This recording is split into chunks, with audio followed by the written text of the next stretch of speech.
Hi guys, welcome back to my channels. Ayan guys, for today's video, pupunta ako sa apartment ko na lilipatan. So lilipat ako bukas. So yung nasa likuran ko guys, yan yung apartment ko. So pupunta ako dyan para imimit ko yung landlord. So kukunin ko yung susi para bukas sa apartment na kasi maglilinis ako mamaya. So kukunin natin yung susi. Okay guys, bago ang lahat, bago nyo magpatuloy na panoorin na aking video, huwag nyo kalimutan i-subscribe, hit notification button para sa updated video. So okay guys, nandito ako ngayon sa Melfort City, Saskatchewan. So kakalapag ko lang dito nung Saturday. So panibagong journey. So good luck for me guys here sa aking panibagong journey dito sa Saskatchewan. Mamaya iikutin natin yung lugar nito sa Melfort, dito sa lugar kung saan ako nakatira, para at least makabisado natin yung lugar. So i-explore natin yan guys mamaya. Kukunin ko lang yung susi, imimit ko lang yung landlord. Okay guys, see you later.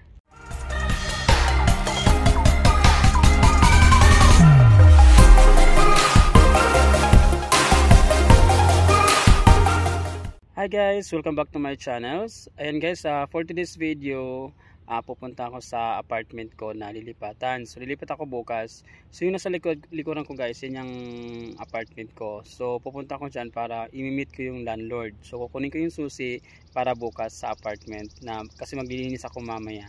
So kukunin natin yung susi. Okay guys, bago ang lahat, bago nyo magpatuloy na panoorin na aking video, huwag nyo kalimutan i-subscribe, hit notification button para sa updated video. So okay guys, nandito ako ngayon sa Melfort City, Saskatchewan. So kakalapag ko lang dito nung Saturday. So panibagong journey. So good luck for me guys here sa aking panibagong journey dito sa Saskatchewan. Mamaya iikutin natin yung lugar nito sa Melfort, dito sa lugar kung saan ako nakatira, para at least makabisado natin yung lugar. So i-explore natin yan guys mamaya. Kukunin ko lang yung susi, imimit ko lang yung landlord. Okay guys, see you later. So yan guys, ito yung apartment na. Yan. Ito ako sa gilid kasi nandito yung landlord nakatira sa may gilid.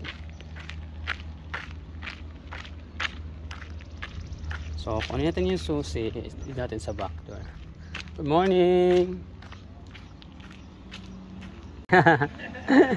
Here at the side. Guys, that's it. So I got the key for my apartment. So I'm ready to clean my apartment.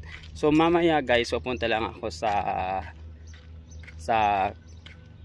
Canadian Tire or sa Dollarama para mamili ng mga materyales na panlinis ng banyo, sa carpet, sa mga walls, panlinis, lahat ng mga cleaning materials bibilihin natin mamaya para ox na bukas, kasi bukas baka maging busy na ako. So para bukas kasi dadalhin ko na yung mga gamit ko para maglipat na, para kasi June 1 simulan na ako mag-start working na ako sa bagong kong trabaho. So para ayos na lahat. So may mili ako bukas na mamaya ng mga iba pang mga materials, mga kitchenware, tapos yung mga iba pang mga panglinis. Siguro yung vacuum kasi kailangan ko i-vacuum carpet. So ayun guys, mahirap, maraming inaasikaso sa paggawa na paglipat ng bagong apartment. Una-una yung electric, yung name, billing name, kailangan ilipat. Internet connection, siyempre importante yung internet connection kasi yun lang ang buhay dito kasi tahimik. Yan naman yung lugar ko sa paligid, diba? So pag may internet, okay na ako. So internet connection, done na ako doon. Tapos power connection, billing name transfer, okay na. So yung health connection, yung health card na lang ang kailangan kong itawag. Lahat itawag, napakahirap tumawag sa kanila. Ang tagal nilang sumagot guys. So sinagaan ko lang siya pagtawag para maayos na lahat. So yung post box sa Canada Post, ayos na ako doon. Yung ID, ayos na din. So ipapadala lang sa akin. So bali, ano na lang, health card na lang ang kulang ko sa paglipat ko dito sa bagong apartment. So siyempre tinulungan ako ng kaibigan ko dito kasi GR dun sa bahay na pansamantalang tinirahan ko para maging maayos ang lahat. So yun guys, yun ang mga ginagawa ng mga bagong salta pa lang dito sa Melfort. So kahit saang part ng Canada, pagkabaguhan ko talaga, ang dami pang inaasikaso. Although hindi na ako bago dito sa Canada kasi galing ako sa British Columbia. So, siyempre bago ako rin sa lugar na to, ang dami pang kulang dun sa apartment na kailangan kong ayusin. So, unti-unti na lang bibilhin. Karamihan naman dito ay binibigay. So, may mga bigay-bigay naman ng mga gamit. So, ayun guys. So, walk tour muna tayo. At para makabisado natin yung lugar, alam mo naman, ako kailangan makabisado ko yung lugar. Although, from work to apartment is 15 minutes walk lang daw. So, kailangan kabisaduhin ko yung lugar. Kasi ako, pag ako kasi kailangan maglakad-lakad ako para makabisado ko yung buong lugar na tinitirahan ko. Para hindi naman ako mangangamuti sa kakatawag kay Google, di ba? So, ayan guys, ito i-flex ko lang yung camera. Actually guys, dito kung family, maganda kasi ang lapit ang school. Ayan. So, yung school ng mga elementary yata yan. Tapos dun sa kabila, may eskwelahan din dun sa kabila. So, napiligiran ako ng eskwelahan. Tapos may church ng ibang Christian church. So, ayan guys, napakatahimik. Tapos yung mga bahay. Tsaka, mura lang daw ang bahay dito. Actually. Pero yung bilihin, compare ng bilihin dito tsaka sa BC, halos parehas lang yung cost. Pero in terms of real estate, mura ang bahay, ang rentals ng bahay mura, apartment mura. Kasi yung 2 bedroom ko guys, $800 lang with 2 bedroom na yon. So excluding pa doon syempre yung internet connection ko, tsaka yung syempre yung laba, yung laundry guys, pares lang sa BC. $2 ang drying, $2 ang wash. So parehas lang sila.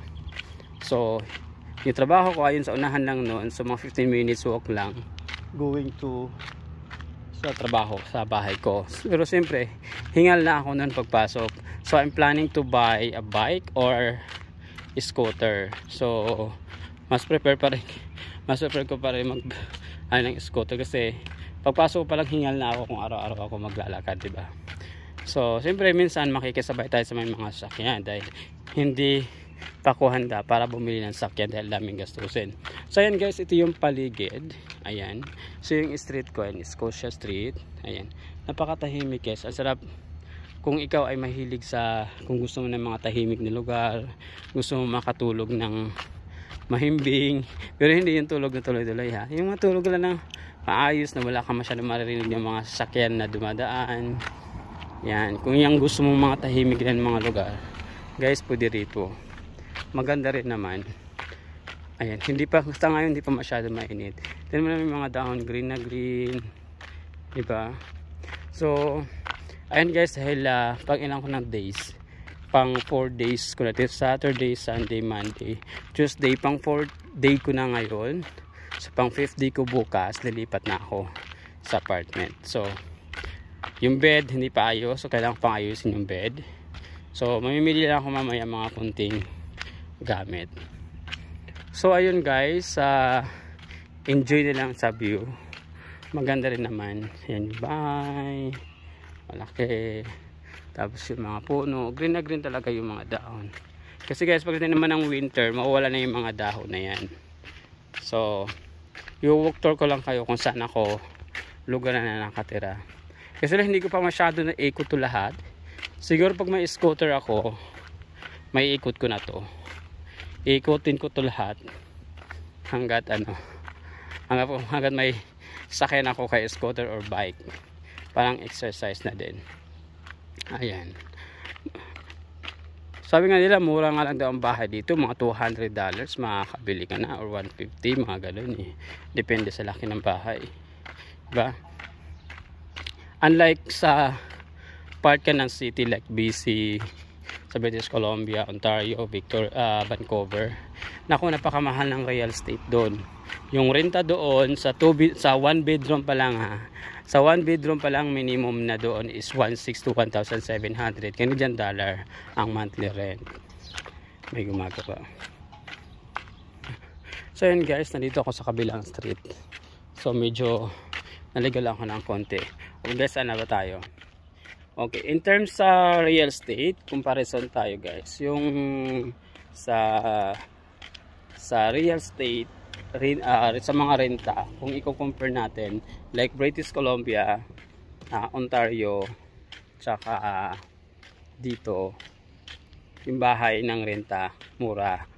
Yung 2 bedroom, 3 bedroom dito nasa 1.5 lang, ganun. So, minimum range yan ng 1 to 1,500. 3 bedroom na yun, may basement na. So, sa bahay tayo guys. Pero, pag sa BC ka naman, Ontario, like mga matataas na city na, yung malaka, yung develop na ng mga syudad, na mga province, mahal ang cost of living, mahal din yung property rentals. So, example na lang guys sa British Columbia, ang apartment doon sa 1 bedroom, minimum nag-range siya ng 1,600 to 1,700 1 bedroom. So sa ngayon, ang 2 bedroom nasa 2,500 to 2,700 to 2,800 ang 2 bedroom na rental sa ngayon. Lalo na pag mga bagong gawa. Ayan. Kahit sa Vancouver guys, sa Ontario, ganun din yung mga rentals. So sa mga apartments, sa bahay mas lalo mahal. So sa mga bahay naman, example sa British Columbia, ang 2 bedroom, 3 bedroom nag-range siya ng 4,000 to 5,000 Canadian dollar. Swerte na may mahanap kang 3 bedroom na 2,000 lang ang per month. Ayan. So swertihan lang yun guys. So hindi halos lahat ng mga bahay na renta ay mura. So paswertihan din.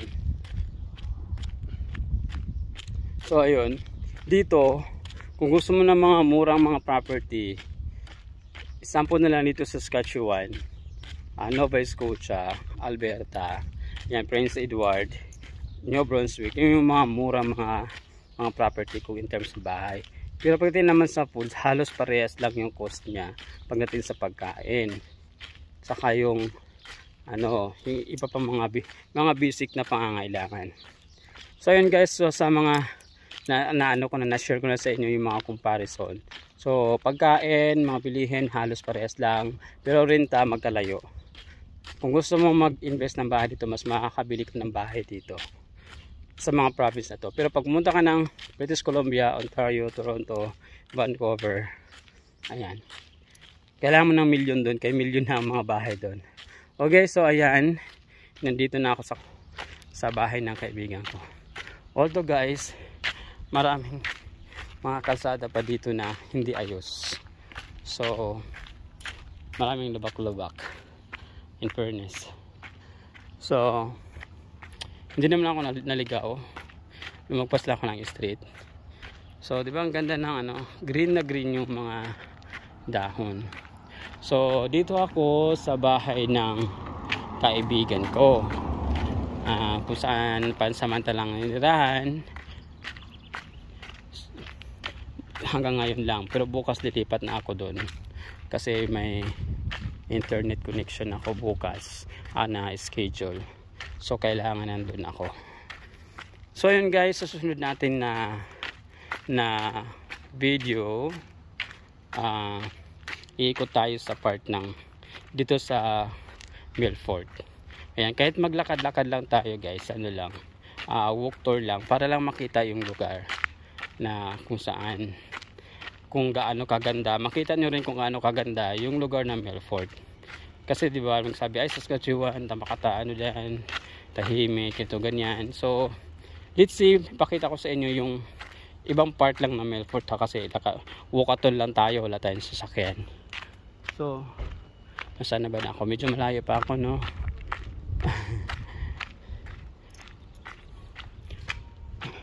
Ay, malapit na. Ayan, 219 ako eh. Ako magpasaya na.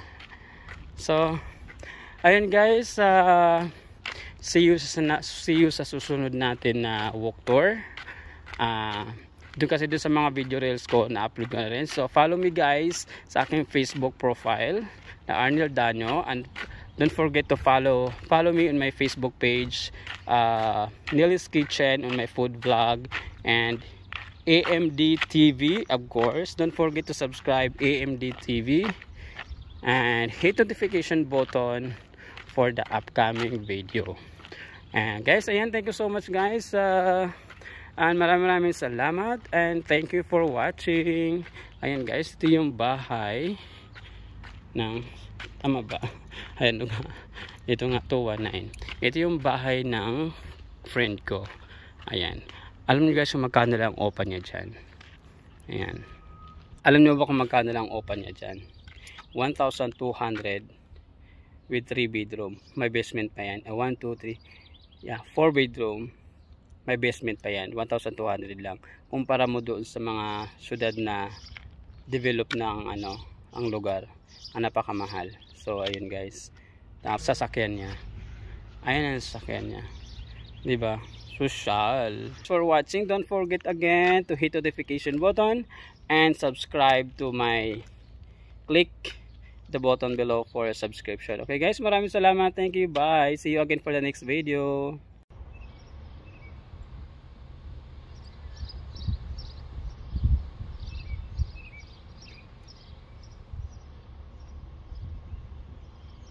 So ayun guys, welcome back again to my channel. Ayun guys, so halos nandito ako ngayon sa apartment ko, nakalipat na ako. After ko maglinis at nakuha yung susi, so nakalipat na ako dito at nilagay ko na yung mga iba kong mga gamit. So ayun guys, ngayon ipapakita ko sa inyo yung yung mga initial ko na mga gamit na nabili ko sa Facebook Market lang. So kumbaga sa surplus lang sa guys, pero mura na. At least sa mahalaga na lagyan ko ng paunti-unti ng gamit yung aking apartment. So ito guys, papakita ko ang aking mga nabili guys na mga kagamitan sa Facebook Market. Ayan. And guys, ito may nabili na akong dining table. So 4-seater siya guys. Ayan, so malaki na rin naman siya. So 4-seating na table nabili ko sa Facebook Market ng $125. So maganda na siya guys kasi kahoy naman siya. Tapos itong plate libre na lang siya guys, kasama na siya sa table. So ayan.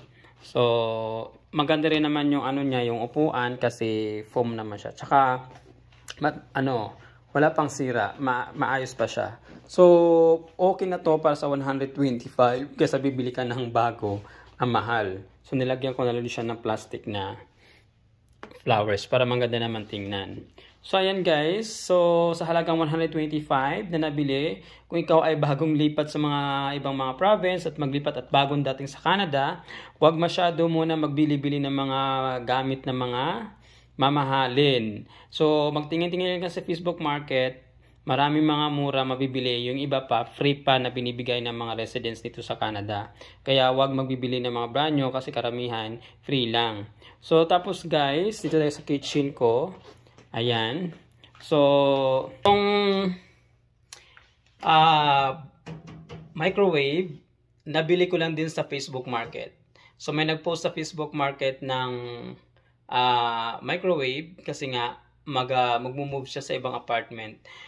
So, alam mo kung magkano ako lang nabili ito? Nabili ko lang ito guys ng $45. So, ayan, papakita ko sa inyo guys. Bago pa, halos bago pa siya kasi nga may-ari is matanda, PWD.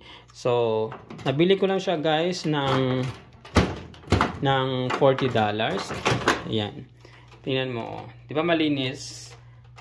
Ayan, $40 lang guys nabili ko sa Facebook Market. Ayan, so unti-unti namimili na ako, nagtingin-tingin ako sa Facebook Market ng, ayan, so may binili ako ng mga lagayan ng mga asukal. Yan, $2 lang to guys sa sa dollar store. Ayan. Tapos bukod doon guys sa microwave, may binigay din na nagbenta. Ayan. Yung mga yung mga sansing, mga pagluluto, ayan. Bigay lang yan guys, free lang na kasama doon sa microwave na Pero syempre namili din ako yung mga wooden na para pangluto. Ayan. So okay na din, 'di ba? Hindi na ako bibili dahil binigay na. So ito guys, nabili ko lang 'to guys ng $20. Tapos ito nabili ko na siya ng yung rice cooker, nabili ko lang siya guys ng $52. So mura lang siya, 'di ba? Guys, dito habang nung naglipat ako, so unti-unti unti-unting namili ako ng mga gamit. Tapos ito, bigay lang guys tong upuan, bigay lang 'to ng aming boss. Ayan. Ito, 'di ba? Magandang klase pa, malano pa siya. Matibay, tsaka halatang bago pa, tsaka maintain talaga ang gamit. Tapos ito, bigay lang din to. Tapos, ayan, to yung computer table. Nabili ko na siya guys ng $44. So, may mga gamit lang ko. Ito yung mga gamit ko guys. Kasi para pang vlogging ko. $44 lang guys, maganda na. Naayos ko na din. Pati yung kama ko. Ayun, pakita ko sa inyo guys yung kama ko na inasimbol ko na pinagkakabilahan ko nung paglipat ko after the day. Noong June 31. Inasimbol ko siya guys. So, pakita ko sa inyo guys yung aking room. Ayan guys. Yan ang aking bed. Yan. So, yan ang aking bed na pinagkakabalahan ko nung nag-ayos ako. So, ayan. Yung bed ko na yan guys ay bigay lang sa akin ng amo ko, ng boss ko, ng employer ko sa Tim Hortons. O, diba maganda naman siya? Ayan. Malaki. So, sulo lang naman ako dito sa kama ko. So, queen bed size. Ako lang naman na mag-isa. So, minsan hindi ako dito natutulog. Doon ako natutulog sa sala. Kasi nga, binuksan ko yung aircon dahil nga mainit. So far, kahit paano, meron akong paunti-unting mga gamit. Tapos, hindi kailangan madaliin. So, okay na to kahit wala muna akong sofa. Okay na muna yan. Mahalaga meron akong temporary dyan. Kasi darating naman yung roommate ko by end of June daw bago darating siya. Yung roommate ko galing ng Bahrain. So, may katulong na ako. Kasi naano ko na lahat. Pati yung electric bill nito, pangalan na ilipat na sa pangalan ko. Tapos, yung internet, napakabitan na rin under ng pangalan ko. So, halos lahat, okay naman siya guys. So, mahirap pag maglipat ka ng ibang province, back to zero talaga. Although matagal na ako doon sa Canada, ilang taon na, pero lumipat ako ng ibang province dahil nga para makakuha ng permanent residency. So, kaya ako lumipat dito sa Saskatchewan dahil nga mababa lang naman ang points dito. So, madaling ma-PR, madaling makakuha ng residency. So, ayan, kunting tiis-tiis lang kahit yung lugar at tahimik, tapos kukunti lang naman ang population dito sa town na napuntahan ko. So, okay na din guys. So, kunting tiis lang para sa hangalan ng papel. Diba? So, yun lang guys. Pag nilipat ka na ibang province, tip lang, wag muna masyado magbibili ng mga brand new na mga gamit. So, magtingin-tingin lang sa Facebook Market. Maraming mura. Ang iba pa nga free lang binibigay. So, itong table ko, yung microwave, yung iba pa mga gamit doon, mga mura lang yun. Bili ko lang sa Facebook Market. So, yan guys. Maraming salamat sa mga nanood, sa aking mga subscribers sa aking YouTube channel. Ayan, wag mo kalimutan i-subscribe ang aking YouTube sa AMD TV 83. Ayan, click notification button and follow me for more. And paki-follow din sa aking Facebook profiles, Arnel Dano, at visit me there. And subscribe also my YouTube channel na Chief Venue sa aking food vlogging guys. Ayan, thank you so much and see you again for my next video.